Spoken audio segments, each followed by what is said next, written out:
ನಮಸ್ತೆ ವೀಕ್ಷಕರೇ, ನೀತಿ ಧ್ವನಿಯ ಮತ್ತೊಂದು ವಿಶೇಷವಾದಂತಹ ವಿಡಿಯೋಗೆ ಸ್ವಾಗತ, ಸುಸ್ವಾಗತ. ವೀಕ್ಷಕರೇ, ನಮ್ಮ ದೇಹದ ಪ್ರತಿಯೊಂದು ಅಂಗಕ್ಕೂ ಒಂದು ವಿಶೇಷ ಶಕ್ತಿ ಇದೆ. ಆದರೆ ನಮ್ಮ ಕೈ ಬೆರಳುಗಳಲ್ಲಿ ಒಂದು ಬೆರಳು ಮಾತ್ರ ಅತ್ಯಂತ ಪವಿತ್ರ ಮತ್ತು ಪ್ರೇಮದ ಸಂಕೇತವಾಗಿ ಗುರುತಿಸಿಕೊಂಡಿದೆ.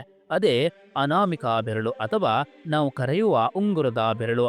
ಮದುವೆ ಆಗಲಿ, ನಿಶ್ಚಿತಾರ್ಥವಾಗಲಿ, ಪ್ರಪಂಚದ ಯಾವುದೇ ಮೂಲೆಯಲ್ಲಿ ಇರಲಿ, ಉಂಗುರ ತೊಡಿಸಲು ಇದೇ ಬೆರಳನ್ನ ಯಾಕೆ ಆರಿಸಿಕೊಳ್ತಾರೆ? 10 ಬೆರಳುಗಳಿದ್ದರೂ ಈ ಬೆರಳೇಕೆ ಅಷ್ಟೊಂದು ಪ್ರಾಮುಖ್ಯತೆ? ಇದರ ಹಿಂದೆ ಅಡಗಿರುವ ಆ ಚಕಿತಗೊಳಿಸುವ ರಹಸ್ಯಗಳಾದರೂ ಏನು? ಬನ್ನಿ ವೀಕ್ಷಕರೇ, ಇವತ್ತಿನ ಈ ವಿಡಿಯೋದಲ್ಲಿ ಈ ಒಂದು ವಿಷಯದ ಬಗ್ಗೆ ವಿಜ್ಞಾನ ಹಾಗೂ ಧಾರ್ಮಿಕ ಮತ್ತು ಇತಿಹಾಸದಲ್ಲಿ ಯಾವ ರೀತಿಯಾದಂತಹ ವಿಚಾರಗಳು ಅಡಗಿದೆ ಅನ್ನುವಂಥದ್ದು ನೋಡೋಣ. ನೀತಿಧ್ವನಿಯ ಮಾಹಿತಿಗಳು ಹಾಗೂ ವಿಡಿಯೋಗಳು ನಿಮಗೆ ಇಷ್ಟವಾದರೆ ದಯವಿಟ್ಟು ಲೈಕ್ ಮಾಡಿ, ಕಮೆಂಟ್ ಮಾಡಿ. ಹಾಗೆ ಇದುವರೆಗೆ ನೀವು ನಮ್ಮ ಚಾನಲ್ ಸಬ್ಸ್ಕ್ರೈಬ್ ಮಾಡಿಕೊಳ್ಳದೇ ಇದ್ದರೆ ಈ ಕೂಡಲೇ ಸಬ್ಸ್ಕ್ರೈಬ್ ಮಾಡಿಕೊಳ್ಳಿ. ವೀಕ್ಷಕರೇ, ನಾವು ಮೊದಲು ಇತಿಹಾಸದ ಪುಟಗಳನ್ನ ತಿರುವಿ ನೋಡಿದರೆ ನಮಗೆ ಕಾಣುವುದು ಪ್ರಾಚೀನ ರೋಮನರು ಮತ್ತು ಈಜಿಪ್ಟ್ನವರು. ಸಾವಿರಾರು ವರ್ಷಗಳ ಹಿಂದೆಯೇ ಅವರು ಒಂದು ವಿಚಿತ್ರ ಸತ್ಯವನ್ನ ನಂಬಿದ್ದರು. ಅವರ ಪ್ರಕಾರ ನಮ್ಮ ಎಡಗೈ 4ನೇ ಬೆರಳಿನಿಂದ ಒಂದು ನರವು ಯಾವುದೇ ಅಡೆತಡೆ ಇಲ್ಲದೆ ನೇರವಾಗಿ ಹೃದಯಕ್ಕೆ ಹೋಗಿ ಸೇರುತ್ತದೆ. ಇದನ್ನ ಅವರು ಲ್ಯಾಟಿನ್ ಭಾಷೆಯಲ್ಲಿ ವೇನಾ ಅಮೋರಿಯಸ್ ಎಂದು ಕರೆದರು, ಅಂದರೆ ಪ್ರೀತಿಯ ನರ. ಯಾರು ಪರಸ್ಪರ ಪ್ರೀತಿಸುತ್ತಾರೋ ಅಥವಾ ಜೀವನ ಪರ್ಯಂತ ಒಂದಾಗಿರಲು ಬಯಸುತ್ತಾರೋ ಅವರ ಹೃದಯಗಳು ಈ ಉಂಗುರದ ಮೂಲಕ ಬೆಸೆಯಲ್ಪಡುತ್ತದೆ ಎಂಬುದು ಅವರ ಗಾಢ ನಂಬಿಕೆ ಆಗಿತ್ತು. ಇಂದಿಗೂ ಪಾಶ್ಚಿಮಾತ್ಯ ದೇಶಗಳಲ್ಲಿ ಎಡಗೈಗೆ ಉಂಗುರ ಧರಿಸಲು ಇದೇ ಮುಖ್ಯ ಕಾರಣ ಎಂದು ಆಳವಾಗಿ ನಂಬುತ್ತಾರೆ. ವೀಕ್ಷಕರು, ಈಗ ನಮ್ಮ ಭಾರತೀಯ ಸಂಪ್ರದಾಯದ ಕಡೆಗೆ ಗಮನ ಹರಿಸೋಣ. ನಮ್ಮ ಭಾರತೀಯ ಸಂಸ್ಕೃತಿಯಲ್ಲಿ ಯಾವುದು ಕೂಡ ಕಾರಣವಿಲ್ಲದೆ ನಡೆಯೋದೇ ಇಲ್ಲ. ನಮ್ಮ ಹಸ್ತ ಸಾಮುದ್ರಿಕ ಶಾಸ್ತ್ರದ ಪ್ರಕಾರ ಈ ಬೆರಳಿನ ಕೆಳಗಿರುವ ಭಾಗವನ್ನ ಸೂರ್ಯ ಪರ್ವತ ಎನ್ನಲಾಗುತ್ತದೆ. ಸೂರ್ಯ ಅಂದರೆ ಶಕ್ತಿ, ಗೌರವ ಮತ್ತು ತೇಜಸ್ಸು. ಇನ್ನು ಆಧ್ಯಾತ್ಮಿಕವಾಗಿ ಈ ಬೆರಳನ್ನ ಪೃಥ್ವಿ ಅಂದರೆ ಭೂಮಿ ತತ್ವವನ್ನ ಪ್ರತಿನಿಧಿಸುತ್ತದೆ ಎಂದು ನಂಬಲಾಗುತ್ತದೆ. ಭೂಮಿ ಹೇಗೆ ಸಹನೆ ಮತ್ತು ಸ್ಥಿರತೆಗೆ ಹೆಸರು, ಹಾಗೆ ವೈವಾಹಿಕ ಜೀವನವು ಹಾಗೆ ಇರಲಿ ಎಂಬುದು ಇದರ ಆಶಯ.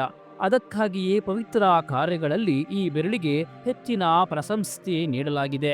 ವೀಕ್ಷಕರೇ, ಇವೆಲ್ಲವೂ ಕೂಡ ಸರಿ, ಇವೆಲ್ಲವೂ ನಂಬಿಕೆಗಳಾದವು. ಆದರೆ ವಿಜ್ಞಾನ ಏನು ಹೇಳುತ್ತದೆ? ಆಕ್ಯುಪ್ರೆಷರ್ ಮತ್ತು ಇಂದಿನ ನರವಿಜ್ಞಾನದ ಪ್ರಕಾರ ಉಂಗುರದ ಬೆರಳಿನ ತುದಿಯಲ್ಲಿರುವ ನರಬಿಂದುಗಳು ನಮ್ಮ ಮಾನಸಿಕ ಆರೋಗ್ಯದ ಮೇಲೆ ನೇರ ಪ್ರಭಾವ ಬೀರುತ್ತವೆ. ಈ ಬೆರಳಿಗೆ ಚಿನ್ನ ಅಥವಾ ಬೆಳ್ಳಿಯ ಉಂಗುರ ಧರಿಸಿದಾಗ ಉಂಟಾಗುವ ನಿರಂತರ ಒತ್ತಡವು ರಕ್ತ ಪರಿಚಲನೆಯಲ್ಲಿ ಸುಧಾರಿಸುತ್ತದೆ ಮತ್ತು ಮೆದುಳಿನ ಮೇಲೆ ಧನಾತ್ಮಕ ಪರಿಣಾಮ ಬೀರುತ್ತದೆ. ಇದು ವ್ಯಕ್ತಿಯಲ್ಲಿ ಇರುವಂತಹ ಆತಂಕ ಮತ್ತು ಖಿನ್ನತೆಯನ್ನ ಕಡಿಮೆ ಮಾಡಲು ಸಹಾಯ ಮಾಡುತ್ತದೆ ಎಂದು ಕೆಲವು ಸಂಶೋಧನೆಗಳು ತಿಳಿಸುತ್ತದೆ. ಆದರೆ ಉಂಗುರ ಧರಿಸುವುದು ಕೇವಲ ಅಲಂಕಾರಕ್ಕೆ ಮಾತ್ರ ಅಲ್ಲ, ಅದು ನಿಮ್ಮ ದೈಹಿಕ ಮತ್ತು ಮಾನಸಿಕ ಸಮತೋಲನವನ್ನ ಸಹಕಾರಿ ಆಗಲಿ ಎಂದು ಧರಿಸುತ್ತಾರೆ. ವೀಕ್ಷಕರೇ, ಚೀನಾ ದೇಶದ ಒಂದು ಸುಂದರವಾದ ತತ್ವದ ಪ್ರಕಾರ ನಮ್ಮ ಕೈ ಬೆರಳುಗಳು ನಮ್ಮ ಸಂಬಂಧಗಳನ್ನ ಸೂಚಿಸುತ್ತವೆ. ಹೆಬ್ಬೆರಳುಗಳು ಪೋಷಕರನ್ನ, ತೋರು ಬೆರಳುಗಳು ಒಡಹುಟ್ಟಿದವರನ್ನ, ಮಧ್ಯದ ಬೆರಳು ನಮ್ಮನ್ನ ಮತ್ತು ಕಿರುಬೆರಳು ಮಕ್ಕಳನ್ನ ಸೂಚಿಸುತ್ತದೆ. ಆದರೆ ಉಂಗುರದ ಬೆರಳು ನಮ್ಮ ಜೀವನ ಸಂಗಾತಿಯನ್ನ ಸೂಚಿಸುತ್ತವೆ. ವೀಕ್ಷಕರೇ, ನೀವು ನಿಮ್ಮ 2 ಕೈಗಳನ್ನ ಜೋಡಿಸಿ ಪರೀಕ್ಷಿಸಿದರೆ ತಿಳಿಯುತ್ತದೆ. ಉಳಿದೆಲ್ಲ ಬೆರಳುಗಳನ್ನ ಸುಲಭವಾಗಿ ಬೇರ್ಪಡಿಸಬಹುದು, ಆದರೆ ಉಂಗುರದ ಬೆರಳನ್ನ ಬೇರ್ಪಡಿಸುವುದು ಅಸಾಧ್ಯವೋ ಎಂಬಷ್ಟು ಕಷ್ಟ. ಅಂದರೆ ಸಂಗಾತಿಗಳು ಜೀವನದ ಅಂತ್ಯದವರೆಗೆ ಪರಸ್ಪರ ಬೆಂಬಲವಾಗಿ ಇರಬೇಕು ಎಂಬುದು ಇದರ ಸಾಂಕೇತಿಕ ಅರ್ಥವಾಗಿದೆ. ಹೀಗೆ ಉಂಗುರದ ಬೆರಳಿನ ಹಿಂದೆ ಇತಿಹಾಸ, ವಿಜ್ಞಾನ ಮತ್ತು ಭಾವನೆಗಳ ಸಮ್ಮಿಲನವಿದೆ. ವೀಕ್ಷಕರೇ, ಮುಂದಿನ ಬಾರಿ ನೀವು ಉಂಗುರ ಧರಿಸುವಾಗ ಅಥವಾ ಬೇರೆಯವರಿಗೆ ತೊಡಿಸುವಾಗ ಈ ವಿಷಯಗಳು ನಿಮ್ಮ ನೆನಪಿನಲ್ಲಿ ಇರಲಿ.